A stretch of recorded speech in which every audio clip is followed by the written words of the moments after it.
Yeah. It reminds me of the skit on SNL, The Californians, where they all start looking in the mirror right before they go into the. Have you seen that? No, I don't think I have. Oh, anybody that's from California, it's like these knowing chuckles because the guy's like, why don't you get back on the 404, back on the 10, go back to Mohawk where you belong. Yeah, I think I vaguely remember it now.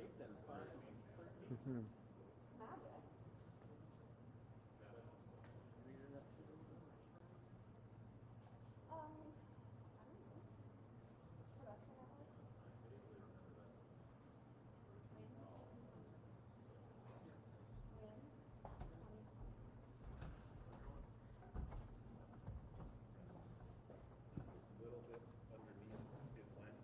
Do you mind if I just tighten up the hood, or do you want to tighten up the hood? Somebody just asked, is there just a little bit? Well, but the problem is, if he walks away and takes a question, what's going to happen is I'm going to see some hood. Okay. You know, because that's when he takes a question. Is he turns around, he's in the shadows. Yeah. But you know, my lens is real close to getting jammed up on either side of panning. Somebody came in. Is the mic up right? Yeah. It looks like.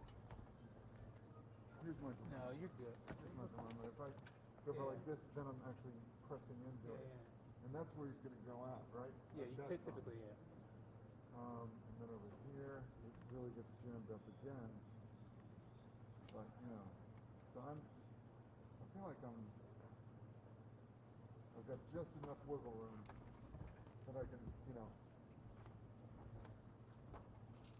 And what happens also when I pan.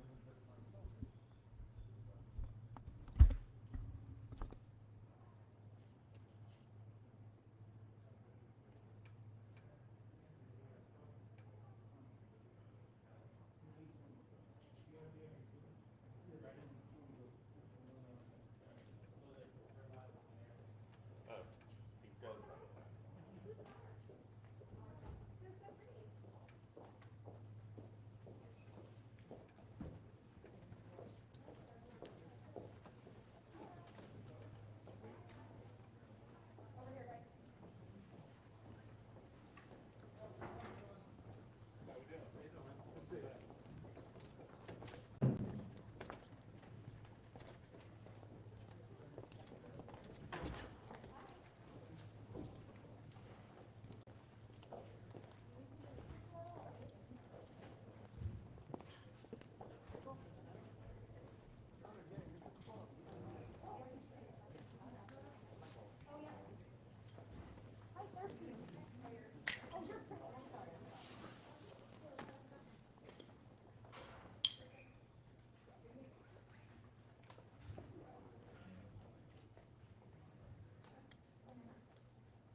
Hey, are you all set?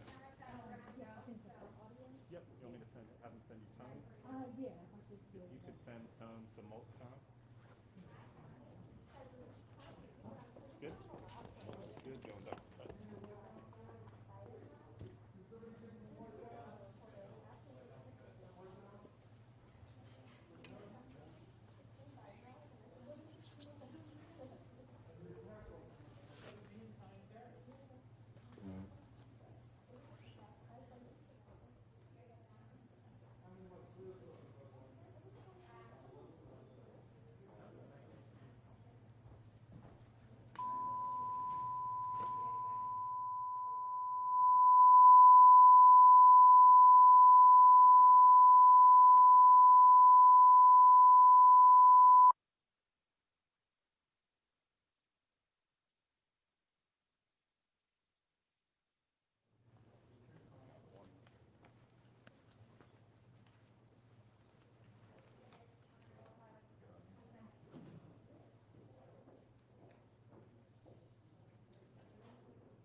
Good evening, my fellow Americans.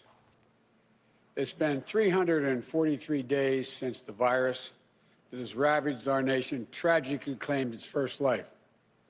On February the 6th in 2020, Patricia Dowd took her last breath at home under the California sun in Santa Clara.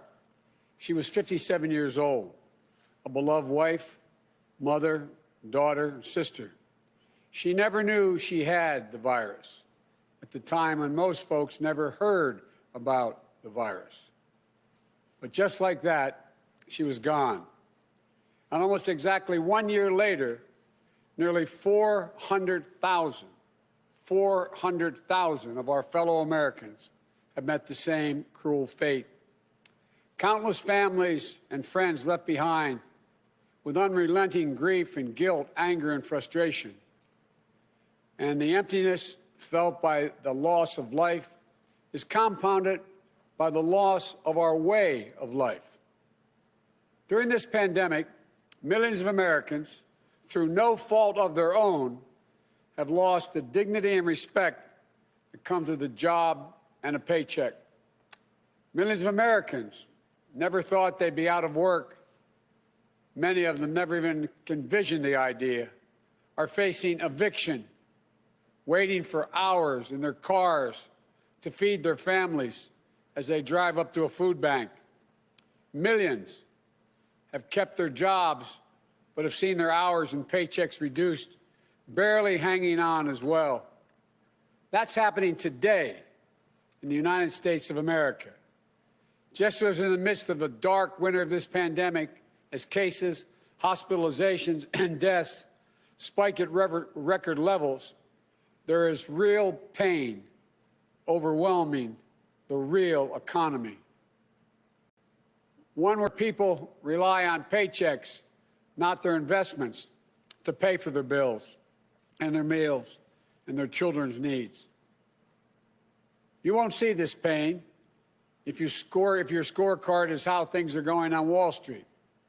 But you will see it very clearly if you examine what the twin crises of a pandemic and this sinking economy have laid bare.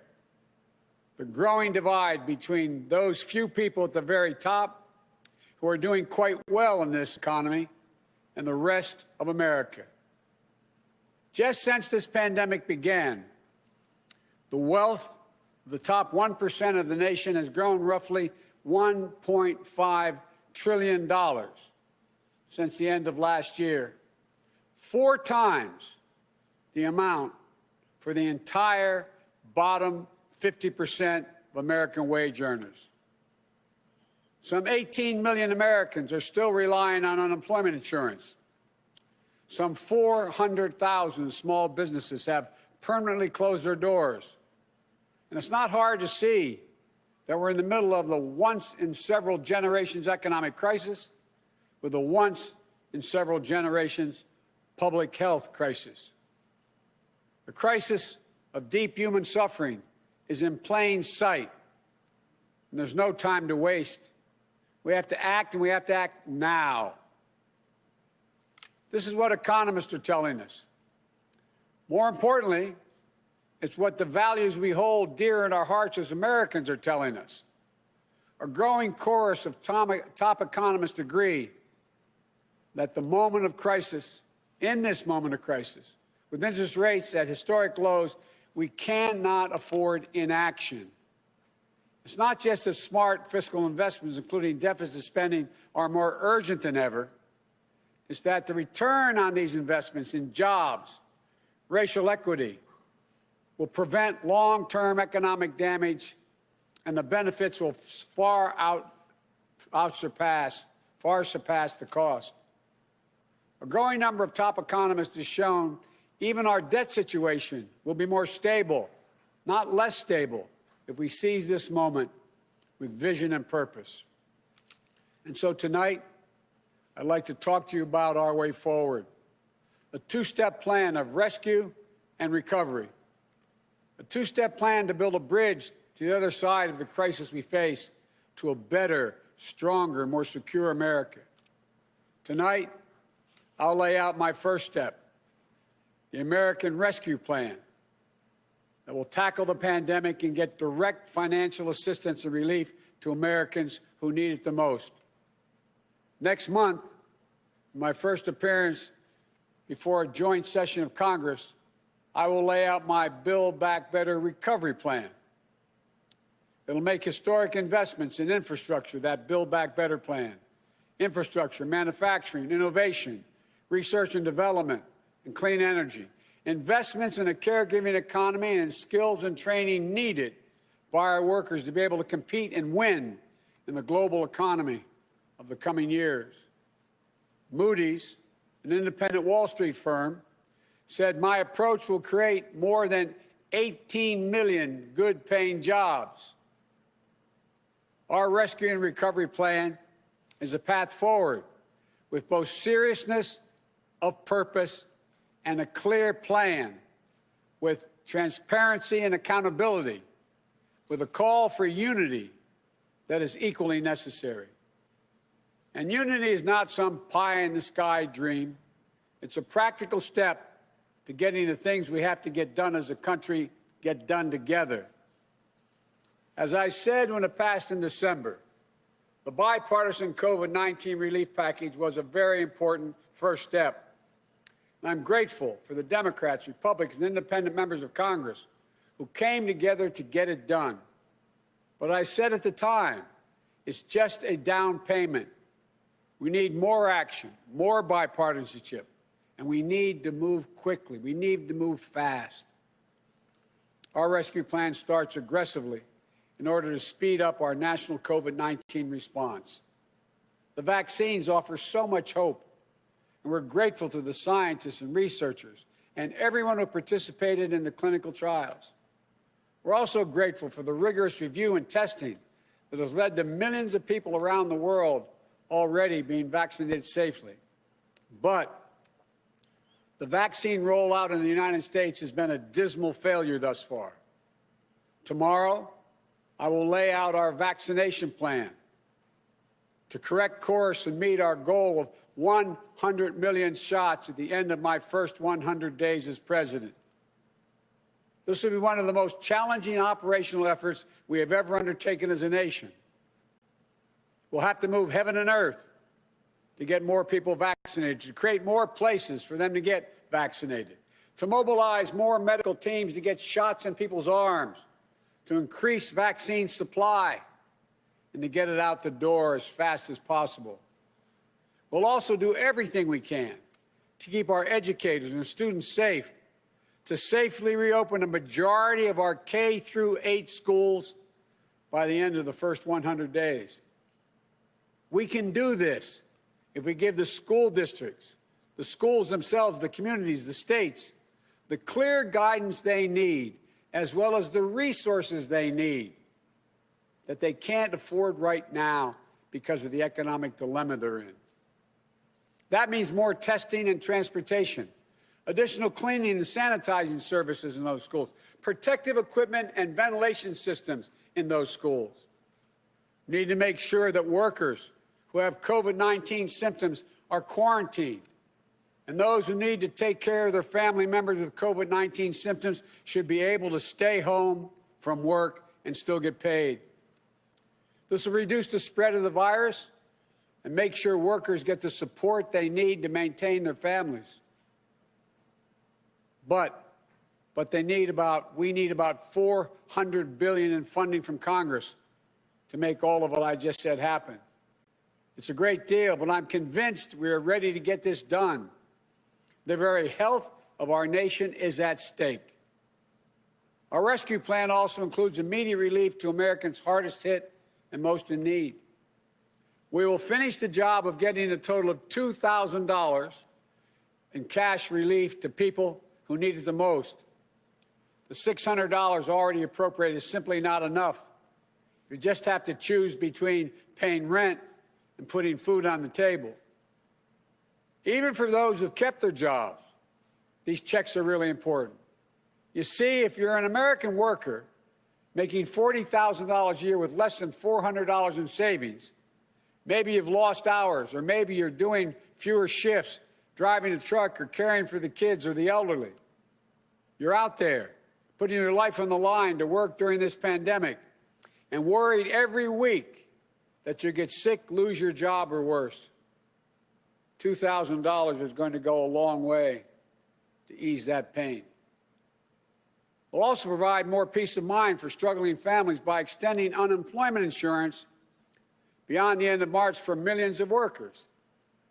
That means that 18 million Americans currently relying on unemployment benefits while they look for work can count on these checks continuing to be there. Plus, there will be a $400 per week supplement so people can make ends meet. This gets money quickly into the pockets of millions of Americans who will spend it immediately on food and rent and other basic needs. As the economists tell us, that helps the whole economy grow. We'll also tackle the growing hunger crisis in America. As I speak, and the Vice President-elect has spoken to this many times, 1 in 7 households in America, more than 1 in 5 Black and Latino households in America, report they don't have enough food to eat. This includes 30 million adults and as many as 12 million children. It's wrong.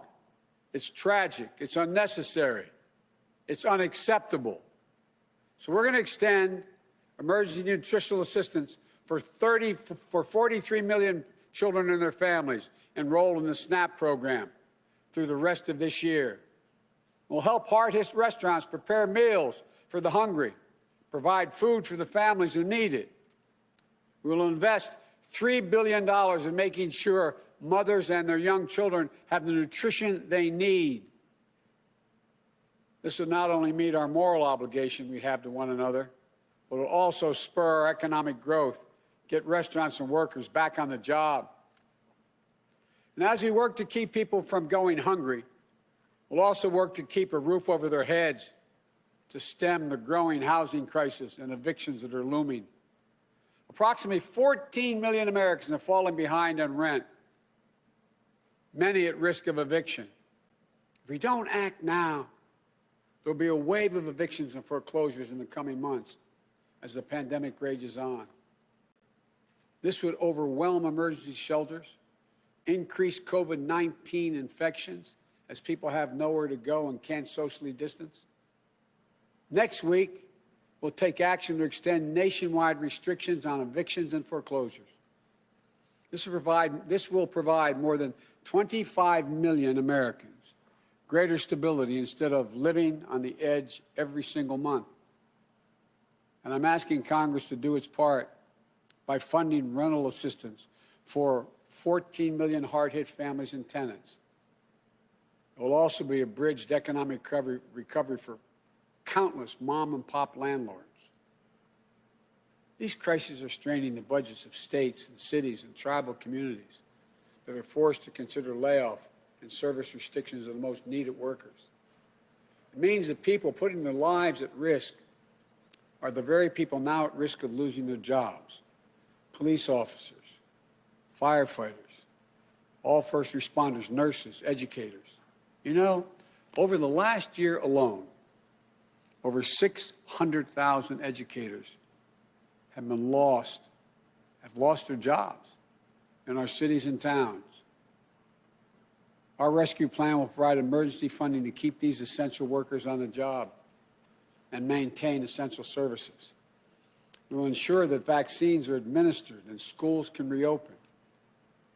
Vice President-elect Harris and I have been speaking with county officials, mayors, governors of both parties on a regular basis. We're ready to work with them, to help them get the relief they need. Our rescue plan will also help small businesses that are the engines of our economic growth, our economy as a whole, the glue that holds communities together as well. But they're hurting badly. And you realize they account for nearly half of the entire total U.S. workforce. Our rescue plan will provide flexible grants to help those hardest hit small businesses survive the pandemic, and the low-cost capital that will help entrepreneurs of all backgrounds create and maintain jobs, plus provide the essential goods and services that communities depend upon. Last week, I laid out how we'll make sure that our emergency small business relief is distributed swiftly and equitably, unlike the first time around. We're going to focus on small businesses on Main Street. We'll focus on minority-owned small businesses, women-owned small businesses, and finally having equal access to the resources they need to reopen and to rebuild. And we will be responsible with taxpayers' dollars, ensuring accountability that reduces waste and fraud and abuse like we did in the Recovery Act that I administered in our administration. Direct cash payments, extended unemployment insurance, rent relief, food assistance, keeping essential frontline workers on the job, aid to small businesses. These are the key elements to the American Rescue Plan that would lift 12 million Americans out of poverty and cut child poverty in half. That's 5 million children lifted out of poverty if we move. Our plan will reduce poverty in the black community by 1/3, reduce poverty in the Hispanic community by almost 40%. And it includes much more, like an increase in the minimum wage to at least $15 an hour. People tell me that's going to be hard to pass. Florida just passed it. As divided as that state is, they just passed it. The rest of the country is ready to move as well. It should be a national minimum wage of $15 an hour. No one working 40 hours a week should live below the poverty line. That's what it means. If you work for less than $15 an hour and work 40 hours a week, you're living in poverty. It includes access to affordable child care that will enable parents, particularly women, to get back to work. I look forward to working with members of Congress of both parties to move quickly to get the American Rescue Plan to the American people. And then we can move with equal urgency and bipartisanship to my Build Back Better recovery plan that I will call for next month to generate even more economic growth. American manufacturing was the arsenal of democracy in World War II. It will be so again.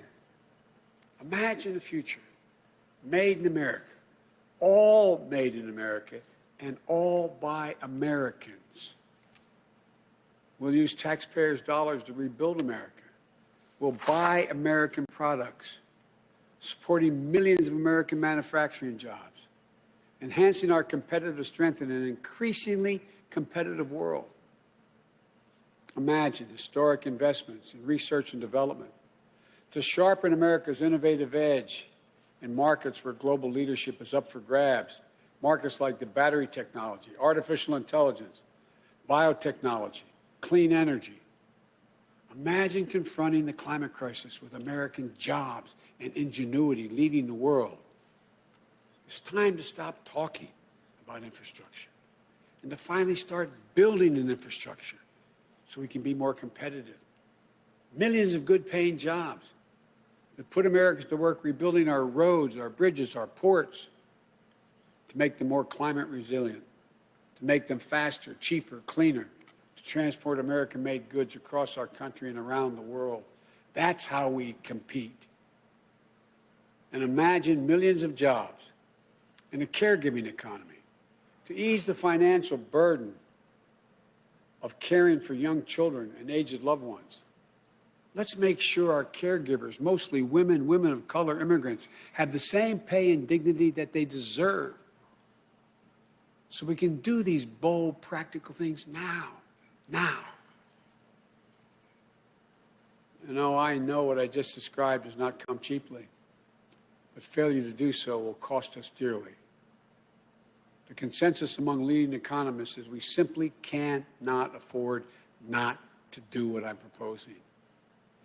Independent, respected institutions from around the world, from the Federal Reserve to the International Monetary Fund, have underscored the urgency. Even Wall Street firms have reinforced the logic. If we invest now boldly, smartly, and with unwavering focus on American workers and families, we will strengthen our economy, reduce inequity, and put our nation's long-term finances on the most sustainable course. And where we're making permanent investments, recurring investments, As I said in the campaign trail, we will pay for that by making sure that everyone pays their fair share, not punishing anybody. We can do it without punishing a single person by closing tax loopholes for companies that ship jobs overseas, or to allow American companies, 90 of them, the top Fortune 500, to pay zero in federal income taxes, asking everyone to pay their fair share at the top so we can make permanent investments to rescue and rebuild America. It's the right thing for our economy. It's the fair thing. It's the decent thing to do. We not only have an economic imperative to act now, I believe we have a moral obligation. In this pandemic, in America, we cannot let people go hungry. We cannot let people get evicted. We cannot watch nurses, educators, and others lose their jobs. We so badly need them. We must act now and act decisively. My fellow Americans, the decisions we make in the next few weeks and months are going to determine whether we thrive in a way that benefits all Americans, or whether we stay stuck in a place where those at the top do great, while economic growth for most everyone else is just a spectator sport, and where American prospects dim, not brighten. These investments will determine whether we reassert American leadership and outcompete our competitors in a global economy. We're better equipped to do this than any nation in the world. Or whether we watch them catch up and pass us by. Together, I know which path we'll choose. And that includes all Americans, so we can own the 21st century. But even with all these bold steps, it's going to take time to get where we need to be. There will be stumbles, but I will always be honest with you about both the progress we're making and what setbacks we meet. And there will, and here's the deal, the more people we vaccinate, the faster we do it, the sooner we can save lives and put this pandemic behind us and get back to our lives and our loved ones. And the sooner we can rescue and rebuild the American economy, the biggest and most profitable engine in the world. I know it's been nearly a year that tested us beyond measure. For all of you who have lost someone, my heart goes out to you. I know that feeling looking at an empty chair across the table. All of you who've fallen on hard times, I know you can never get back what you lost. But as your president, I know that every day matters and every person matters. From the very first to the nearly 400,000 lost American souls and counting, to the millions of you just looking for a fighting chance in this economy, I promise you, we will not forget you. We understand what you're going through. We will never, ever give up. And we will come back. We'll come back together. Well, we didn't get into all this overnight. We won't get out of it overnight. And we can't do it as a separated and divided nation. The only way we can do it is to come together as fellow Americans, as neighbors, as the United States of America. And when we do, there's nothing beyond our capacity. I've said this many times. When America acts as one, there's never been a single thing we've been unable to do, no matter how consequential the issue has been. Out of all the peril of this moment, I want you to know, I give you a word, I see the promise as well. We've seen clearly what we face now. And I remain so optimistic about America. As optimistic as I've ever been. We have everything we need, but the will must be demonstrated. So come Wednesday, we begin a new chapter. The Vice President-elect and I will do our best to meet all the expectations you have for the country and the expectations we have for it. I'm confident. I am truly confident. Together, we can get this done and come out better off than when we went into this crisis. God bless you all, and may God protect our troops.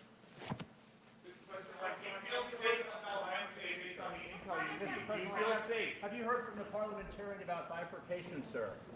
Will bifurcation work with this agenda and Now, guys, impeachment? travelers, leave alone. Travelers.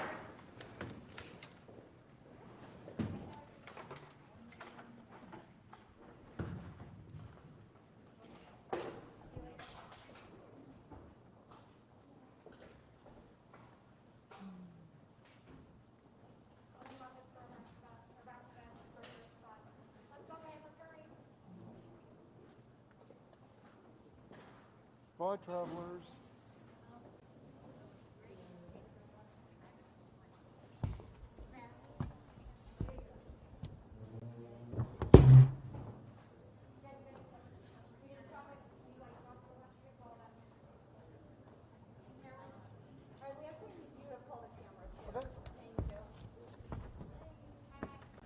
And then we come back to get the rest of the stuff.